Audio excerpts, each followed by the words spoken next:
Greetings and salutations, everyone. My name is Kiorkof, and welcome to my YouTube channel. Today, I'm going to be talking about my top 50 overall ranked players in a full PPR scoring format as we approach our 2024 fantasy football draft. I know many of us will be drafting this upcoming weekend, so I wanted to go ahead and talk about my top 50 overall ranked players so that you guys have an idea as to how I would traverse my upcoming drafts, whether you're in a 12-team league, the first 4 rounds of your draft, or in a 10-team league, the first 5 rounds. Again, all of this for a full PPR scoring format. We did talk about this subject last week in regards to half PPR, so if you do play in a half PPR scoring format, you can go ahead and find that video. But over the course of this week, I've gone ahead and produced my top 50 running back wide receiver rankings, of course, at a full PPR scoring format. And of course, last week we talked about top 32 quarterbacks and top 24 tight ends. So if you're interested, check those out. But outside of that, let's go ahead and begin by talking about the top 50 overall ranked players when we talk about running backs, wide receivers, tight ends, and quarterbacks in comparison, the comparative values, the drop-off in production, and when exactly we want to be investing in the tight end and quarterback positions in comparison to the great running backs and wide receivers that continue to carry our teams every season. So of course, the S tier going into a full PPR scoring format consists of Christian McCaffrey, CeeDee Lamb, and Tyreek Hill. I don't think anybody has any questions regarding that. Obviously, there is the narrative of a running back in full PPR never being able to repeat back-to-back seasons as the number 1 overall ranked running back in fantasy football. Obviously, last season, Christian McCaffrey finishes number 1. The expectation is that if this 20-year trend is to continue, then Christian McCaffrey won't be at the top of the conversation. But the fact of the matter is, he is far too valuable not to take at 1.01. Same thing with guys like CeeDee Lamb and Tyreek Hill. And if you want to take them ahead of Christian McCaffrey, I have no issue with that, primarily because both these guys proved last season that they're incredible players. They're getting a high volume of opportunity, and each of them averaging over 23.5 fantasy points per game. So regardless of which of these 3 you want to have on roster, they're going to give you the best opportunity to win games in 2024 fantasy football. Now, before I move on to the A tier, a couple reminders again. If you guys want to get my 2024 fantasy football draft guide and rankings prior to your upcoming draft, so you have an advantage upon your league mates, be sure to travel down to the description and check out Underdog Fantasy. At this current moment in time, if you sign up using code Andrew and make a first-time deposit minimum of $10, not only are you going to get the 2024 fantasy football draft guide that you can see on screen, the associated rankings, you'll also be able to go ahead and take advantage of 0.5 total yards for Travis Kelce on opening night against the Baltimore Ravens in a potential pick'em slip. So all you got to do, again, is travel on over to Underdog, make that first-time deposit minimum of $10 using code Andrew. You'll go ahead and claim the first-time deposit offer, my draft guide, my rankings. Of course, those rankings are up to date so that when you're drafting this weekend, all of the information regarding Ayuk and all that kind of jazz is already implemented within that. And I'll also continue to send you rankings every single Sunday morning for the remainder of the season, half PPR, full PPR, all-inclusive rankings. So make sure you're, of course, eligible first and foremost based on your location on the right side of the screen. If, in fact, you aren't eligible based on location or you've signed up before in the past in a prior season using somebody else's code, you can check out Patreon. All this content and much more available there. Thank you very much. Okay, so let's talk about the A tier. Of course, we want to close out the top 8, which really does consist of these 8 players, the top 3 within the S tier, and then Amon-Ra St. Brown, followed by Jamar Chase, Breece Hall, Justin Jefferson, and Bijan Robinson. And if, in fact, you are worried about Jamar Chase, the fact that he has obviously not been practicing with the organization, primarily because he wants a new contract and they have not rewarded him with one.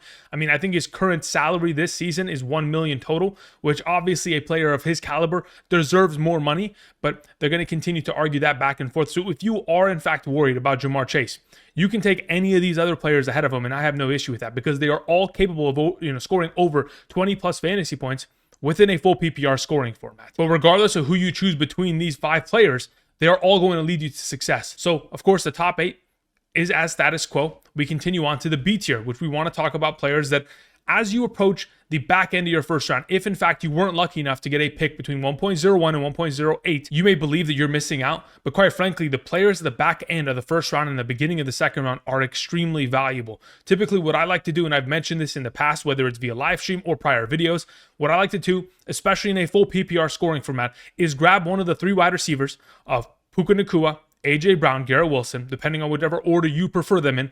In my opinion, I have Garrett Wilson at the top of this conversation in a full PPR scoring format. Take one of them and then follow it up by selecting a running back within the following round. Whether it does end up being Jonathan Taylor, Jahmyr Gibbs, etc., that is your prerogative as to which running back you prefer. But going into this round, again, there is still a lot of value between picks 9 through 13, which you could take advantage of, especially at the wide receiver position, pairing them up with a strong RB that also has top 5 upside within their own given position. Now, as we progress, I want to go ahead and bring up both the C tier and the D tier, primarily because both these tiers really do focus on the wide receiver position. Within these 10 overall selections, there are 7 wide receivers: Devontae Adams, Marvin Harrison, Mike Evans, Drake London, Brandon Ayuk, Cooper Kupp, and of course, Chris Olave. The question is, well, Andrew, in the second round, should I be selecting a wide receiver and doubling up, or should I be selecting a running back and balancing my overall lineup? I think it depends on how you want to build your team. There are multiple circumstances in which you may be playing in a 3 wide receiver league where you want to go ahead and continue to build wide receiver depth within the beginning of your draft. You may be playing in a league in which you can only start 2 wide receivers on your main starting roster, excluding the flex. And you may want to go ahead and get that advantage at running back, because once it's gone, you're not going to have an opportunity of, going ahead and selecting that within the further rounds. So based on the current format that you play in, of course, it's still going to be a full PPR, but based on the roster construction and how many players at which position you can start, that will inform you as to how you can potentially navigate your upcoming draft. But when we talk about these players, again, a lot of these players are veterans. We're talking about Adams, Evans, Cooper Kupp, who have dominated at the position for a very long time. And yes, there are a lot of young players that are unproven, and still many of us may not feel so confident about them, like a Marvin Harrison, a Drake London, and a Devon Achane. But that's the whole point. There are some players that are older and have been consistent options every season that we're going to continue to go with. And there are some guys that we may want to take the risk on, because the risk may be worth the reward if in fact they're able to deliver. But the wide receiver position, especially within the second round, as we approach the third round, highly valuable. But once we get to the end of the second round, beginning the third round, the conversation of tight end and quarterback needs to be implemented, especially in a full PPR scoring format, as I have Sam Laporta sitting at number 24 overall. Just so that you understand the comparative values when we compare running back, wide receiver, and tight end. Last season, Sam Laporta in a full PPR was the number 26 overall ranked flex player when you compare those 3 positions. So under the assumption that Sam Laporta is going to improve on his overall statistics, which I do anticipate that to be the case, he could very easily finish far higher than number 24 overall amongst all these players. But in this circumstance, I've ranked players ahead of him that I truly do believe and I've statted out and projected to score more points than him. So number 24, the very end of the second round, is not a bad overall position if in fact you want to go ahead and select Sam Laporta. In a full PPR, it is justified based on his value and the drop-off in production within the tight end position. Of course, Sam Laporta, in a full PPR scoring format, could very easily score 250 plus points this season. In doing so would be the equivalent of RB8 and wide receiver 12 in terms of total fantasy points scored in a full PPR scoring format. So once you go ahead and you establish you have the positional advantage at tight end, you have all of the advantages that comes with the tight end position, considering the massive drop-off in production, which is the most amongst all positions within fantasy football. The quarterback position, the wide receiver, and running back position do not experience this as much as tight end, considering how few tight ends score a high volume of fantasy points. So being able to establish an advantage in this circumstance with Sam Laporta, I think is incredible for your team, especially if you have a Christian McCaffrey start. You're able to grab Sam Laporta on the turn and potentially even get Chris Olave there. That is an incredible start in my mind if you're able to pair that up. Now, when we talk about other veteran running backs, guys like Josh Jacobs and Derrick Henry, we have all heard this offseason the narrative regarding players that potentially go from one team to another and not find immediate success at the running back position. We've seen it year over year. The running backs who change teams during free agency often don't find a similar level of success. And there's a lot of running backs that have changed places this offseason besides Jacobs, Henry. We have guys like Aaron Jones. We have guys like Joe Mixon. Many guys that we will talk about over the course of today's video and will be ranked and are certainly within my top 24 rankings at the running back position. But nonetheless, when we talk about the full PPR format, certainly impacting these 2 running backs, not as inclined to potentially get as much receiving work as someone like Travis Etienne. But then we move on to number 27. We have a guy like Josh Allen, who again begins the positional advantage that could be granted to you if in fact you select him within the third round. Getting your positional advantage at quarterback really is major if in fact Josh Allen is able to produce similar numbers that what he has been able to accomplish in the last 4 seasons. Within those 4 seasons, being the number 1 ranked overall quarterback in 3 of those years. Being able to score somewhere between 370 to 390, maybe even 400 fantasy points is within the realm of possibility. And when we talk about the potential of having a quarterback that is going to score 100 more in comparison to a quarterback who is drafted 4 rounds later, that 100-point difference is certainly going to be in your advantage. And you're going to also get a quarterback that not only is the most consistent in terms of fantasy point production over the course of the last 3 seasons, he's never missed a game due to injury and continues to be at the top of this value because of his rushing upside that continues to elevate his game every single year. And if they continue to focus on that, it's only going to elevate his overall potential. So when you have an opportunity of taking a player of that caliber within the third round, I also think that is something that you should be looking at and taking advantage of if, in fact, the first 2 rounds of your draft have balance and you have a running back and a wide receiver and you're able to live with whatever ends up to you in the 4th round. Taking a quarterback in the 3rd, especially of the caliber of Josh Allen, I think is worth it.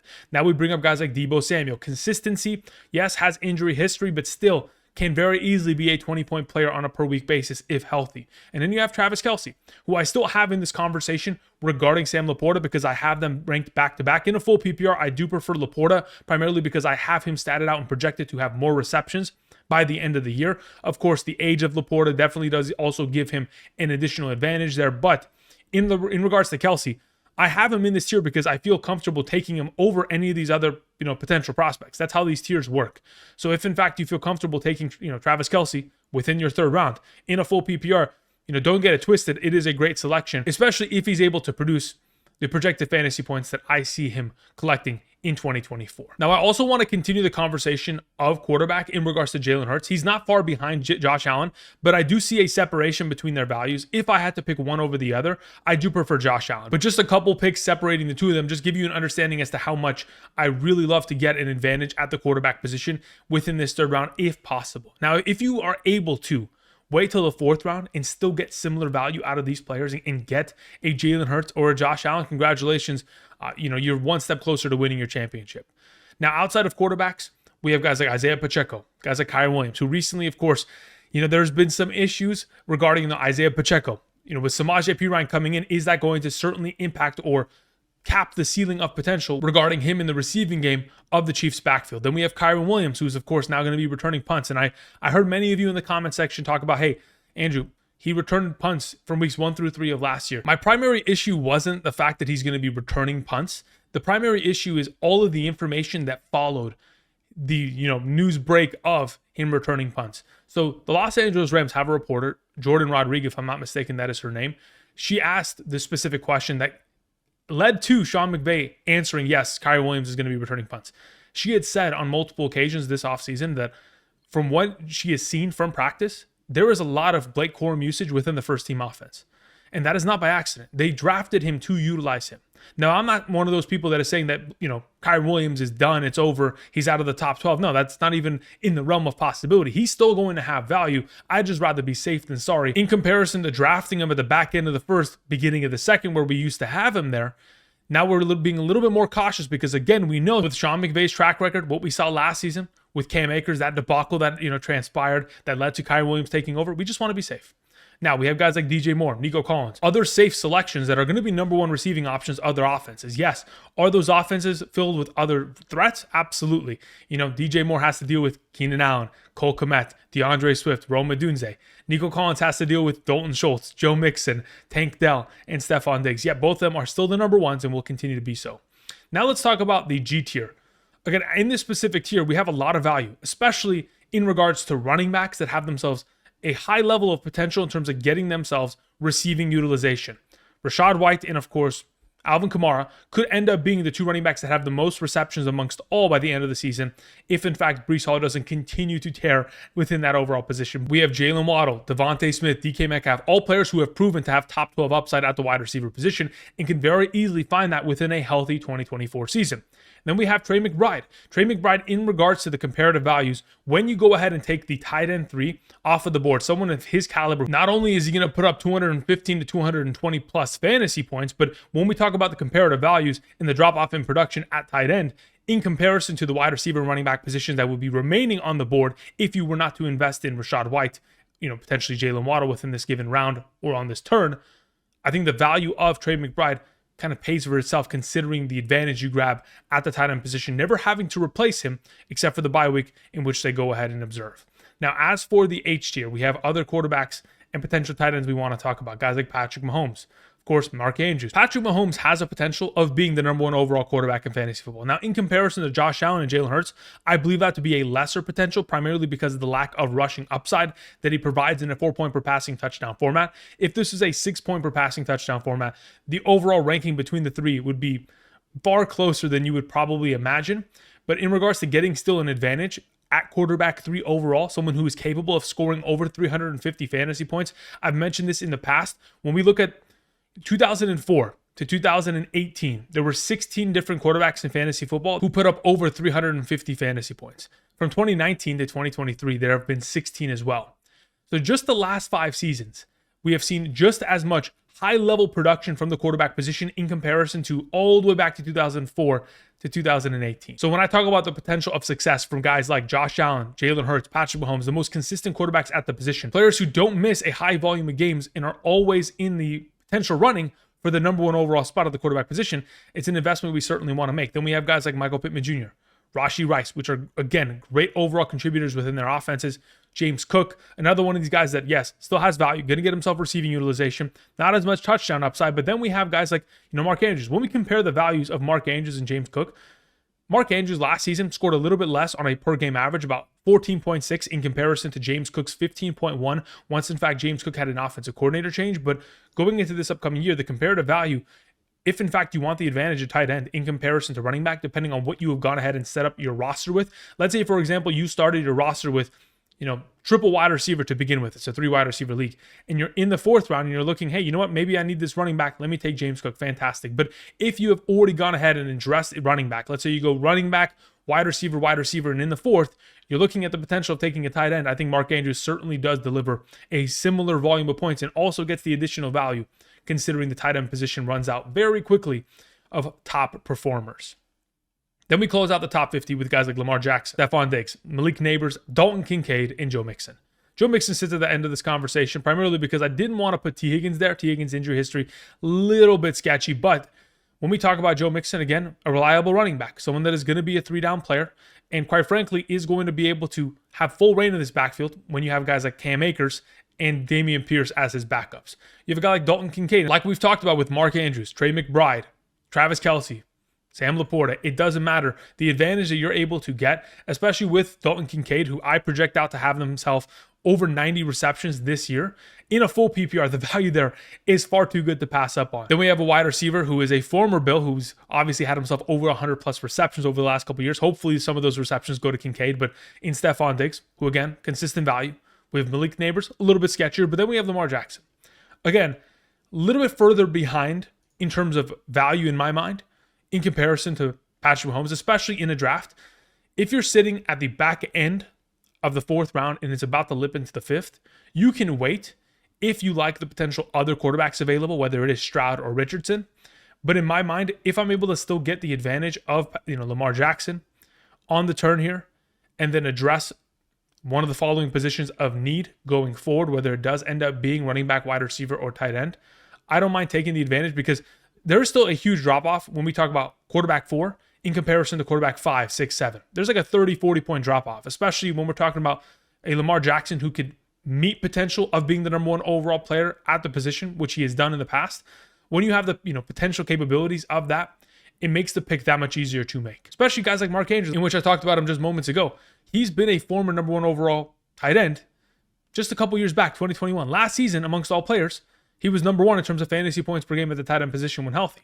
So again, with opportunity, these guys could get back into the conversation. That's why we want to take them this early in our drafts.